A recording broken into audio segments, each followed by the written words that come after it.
In today's video, we're going to continue our 2019 NHL offseason plan series, and we're discussing the San Jose Sharks, and that's coming up next.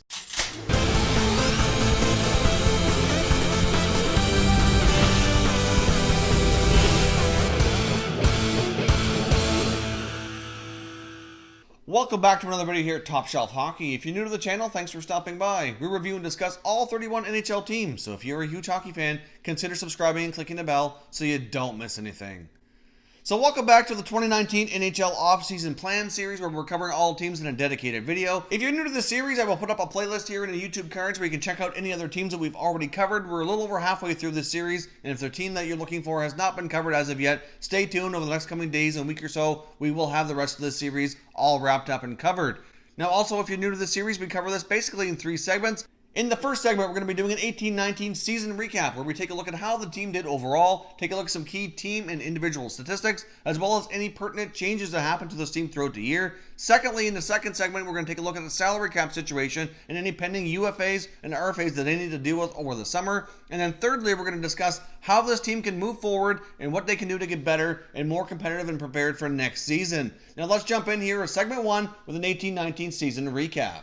Now, as you can see, the Sharks finished pretty strong this year with a record of 46-27-9, 101 points on the season, second place in the Pacific Division behind the Calgary Flames, and they just were recently beat out in the playoffs, going to the Western Conference Final against the St. Louis Blues, where they lost in 6 games. Now let's take a look at some key team statistics for the San Jose Sharks in the 18-19 season, including special teams and goals for and against. The power play was excellent this year, 23.6%, the 6th best in the NHL. The PK also wasn't too bad at all, 80.8% for 15th best, so about middle of the pack. So overall, I think they'd be pleased with their special teams outcome. Goals for were certainly not a problem at all, 289 goals, second highest scoring team in the NHL this year. Goals against, however, were not as good, 261 against for 21st best overall.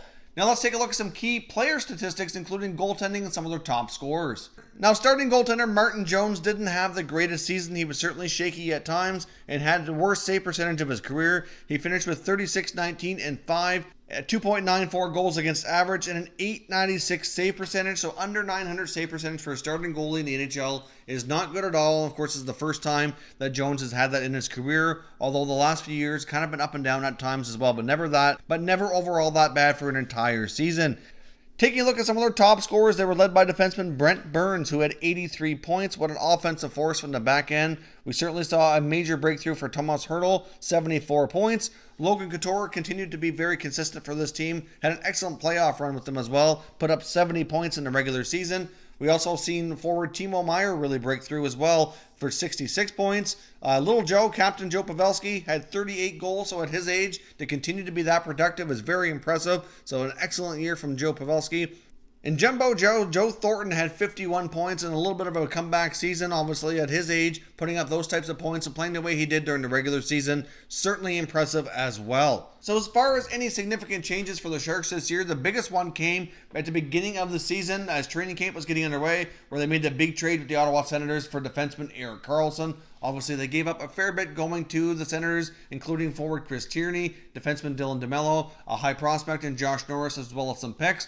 It took a little while for Erik Karlsson to fit in, and he certainly battled his injuries this year, but overall, Karlsson had a pretty solid year for the Sharks. I don't think the Sharks really have any regrets in making that acquisition, and then at the deadline, they added a pretty solid forward in Gustav Nyquist from the Detroit Red Wings. Nyquist certainly seemed to fit in pretty decent with the Sharks. Now let's take a look at segment 2, where we take a look at their pending RFAs, UFAs, and the overall salary cap situation to deal with all this.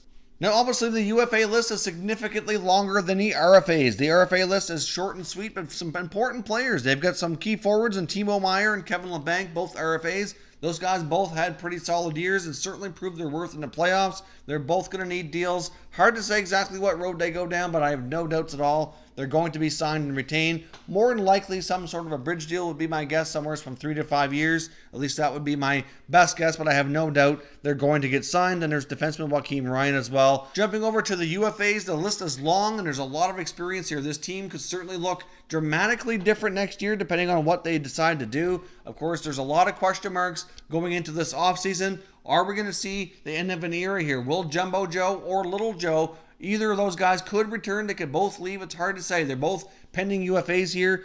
Captain Joe Pavelski, as I mentioned, had a solid year, still putting up 38 goals. Of course, Jumbo Joe Thornton's even older, still chasing that Stanley Cup. Obviously, Thornton likely, I would think, will want to return, but I guess we'll see here. Obviously, they have a lot of other big contracts to make. I would fully expect Joe Thornton to likely be patient with the Sharks, see what else they can do here with their other contracts, and then they can work out some sort of another one-year deal. Would be likely the road they go down. I think it's highly doubtful that either of the Joes leave, but you just never know. It really boils down to money at this point, but I'm sure that the Sharks would want to retain them, and I'm also sure that their first choice would likely be to stay as well. So Thornton and Pavelski, some big question marks. Two players that have been a big part of this organization here for a long time, so we'll certainly be curious to see how that's handled. Now, of course, like I said, there's major acquisition on defense. Erik Karlsson, who they gave up quite a bit to obtain, and certainly had a pretty solid year, but certainly battled his injuries here yet again. So certainly interesting to see what kind of contract Karlsson gets. Depending on how these other contracts go, are the Sharks even going to be able to afford Karlsson? There's certainly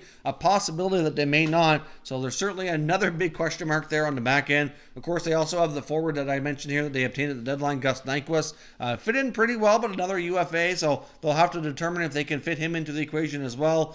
There's also Jonas Donskoy, Michael Haley, and Tim Heed. All three of those guys, I think it's a little bit less likely that they all return, but there is some possibility.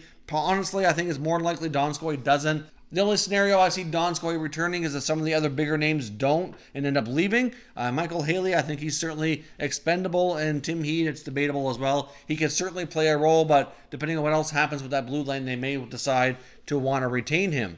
Now, taking a look at their overall salary cap situation right now for next year, they have 15 NHL contracts in place for a total of $58.29 million, leaving them $24.7 million in cap space. And when you think about all these contracts, that's not going to be stretched very far, really. I mean, Timo Meier and Kevin Labanc could easily take up $10 million between the two. Then you've got Pavelski, Thornton, Karlsson. I mean, Karlsson's, expecting to be looking for somewhere as close to what Drew Doughty's getting. And even if he gets a little bit less because of the injuries, I think it's fair to say he's going to get, somewhere around at least 10.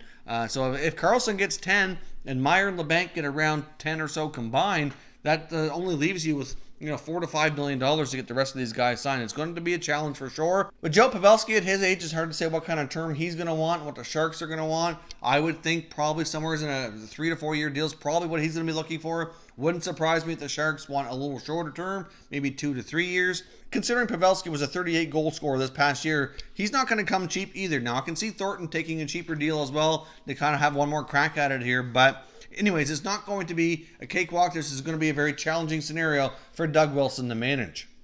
Now let's take a look at the key points that the Sharks need to handle this offseason to be even better next year.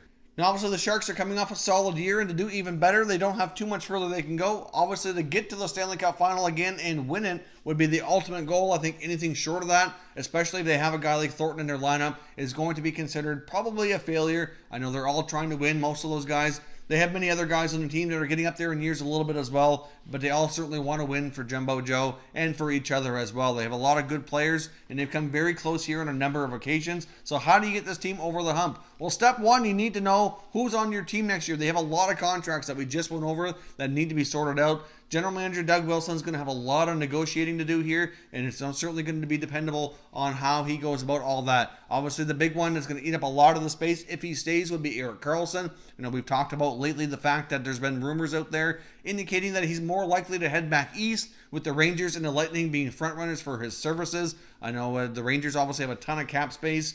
He has some friends on that team. It's a little bit closer to home. Obviously, the Lightning, he would love to play with his good friend Victor Hedman, and because of the state tax laws, he would be willing to accept a bit of a discount to play there, given the fact that he would have a little bit more money in his pocket after income taxes and whatnot. So there is some rumors around that, but it's hard to say what's true and what's not. I don't think it's a foregone conclusion here that he leaves San Jose, although I do think it is certainly a possibility.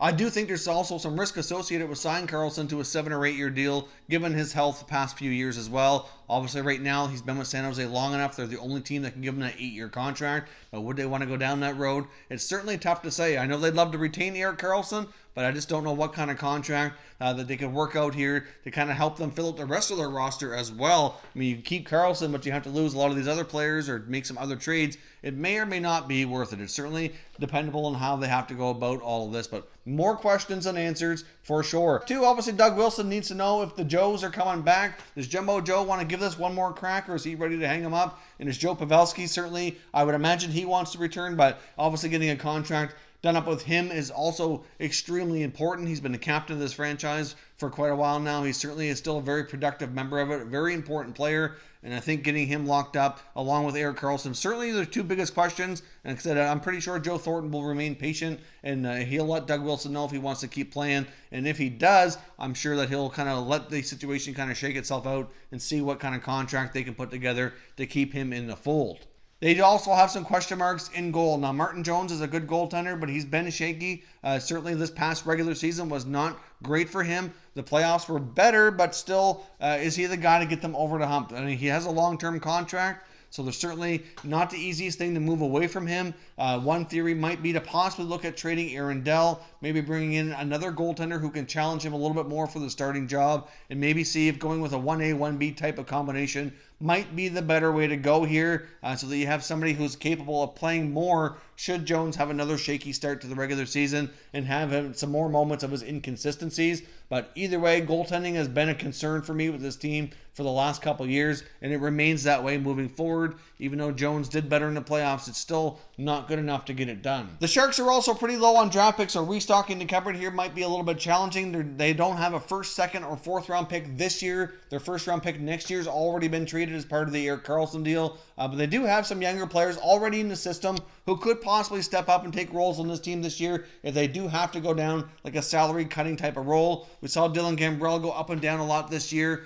Certainly had a big goal for them in the playoffs in Game 6 against the Blues, so he's certainly someone to keep your eye on as well. They have Sasha Chemlupski as well, who had a terrific junior season. They've got young defenseman Ryan Merkley on the way up, as well as some others as well. So they do have some guys in the system that are pretty solid-looking prospects that might be able to take on bigger roles with this team here in the short term as well, depending on what salaries they need to cut or shed to get some other guys on their contract here. So those are my thoughts on what the Sharks need to do here. Like I said, unfortunately, right now, there's more questions than answers because of all the contracts that need to be looked after and all the guys who may or may not be a part of this team next year. Is this the end of an era? Are the Joes going to be gone? Or will they return for one more kick at the can here and see if they can bring down the elusive Stanley Cup to San Jose? If you're new to the channel, I hope you consider subscribing. We cover all 31 NHL teams, and there's plenty of content here for all hockey fans to enjoy. So stay tuned for the remainder of this series, and I will catch you next time.